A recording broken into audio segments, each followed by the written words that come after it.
देश में राम का अपमान हो सकता है, इस देश में गांधी का अपमान नहीं हो सकता। वामपंथी कुत्ते जो हैं वो अगर आप राम का अपमान कर देंगे, भगवान श्री राम का, तो वो ताली बजाएंगे।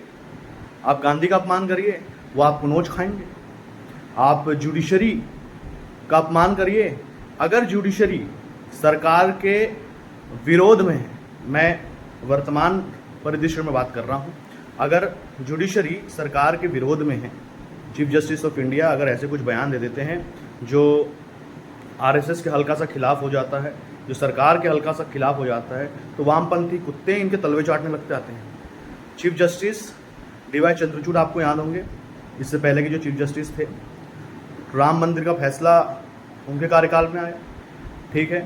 प्रधानमंत्री को उन्होंने अपने घर बुलाया था गणपति की पूजा में, तो ये वामपंथी कुत्ते और कांग्रेस पार्टी वाले इनके पीछे पड़ गए थे कि भाई संवैधानिक पद है, आप ऐसे कैसे कर सकते हैं।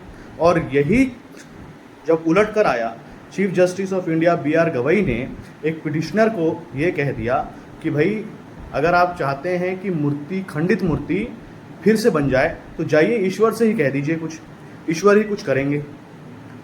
तो ये किसी ने नहीं बताया कि भाई संवैधानिक पद की गरिमा रखनी चाहिए। चीफ जस्टिस ऑफ इंडिया को हमारे जो परम ईश्वर है हिंदुओं के, जो खुद कहते हैं कि हाँ मैं ईश्वर हूँ, कृष्ण भगवान कहते हैं ना कि हाँ मैं ईश्वर हूँ, और भाई विष्णु का ही तो अवतार है, तो जो परम ईश्वर है उसको लेकर के चीफ जस्टिस ऑफ इंडिया कह रहे हैं, उनकी मूर्ति को लेकर के जाइए आप भगवान विष्णु से ही कहिए कि ये मूर्ति कुछ ठीक कर दें। और यहाँ पर किसी ने नहीं कहा, किसी वामपंथी कुत्ते ने नहीं कहा कि एक पद की गरिमा होनी चाहिए। तो देखिए सब्जेक्टिव है नैरेटिव कि आप किस तरीके से हिंदुओं को हमेशा बांट के रख सकते हैं। आप हिंदुओं को, अगर पीड़ित जो है वो दलित वर्ग से आता है तो उसको दिखाइए कि भाई हम तुम्हारे साथ हैं। अगर पीड़ित जो है वो अपर कास्ट से आता है, जनरल कास्ट से आता है, पंडित है, क्षत्रिय है, तो भाई उसका साथ नहीं देंगे।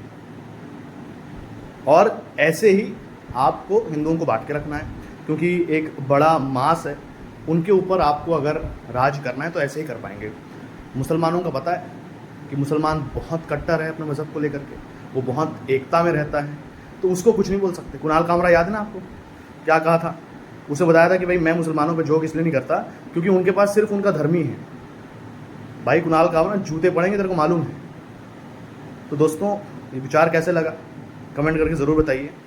और अजित भारती से क्वेश्चनिंग हुई है, आपको इस पर क्या कहना है कमेंट करके बताइए। धन्यवाद।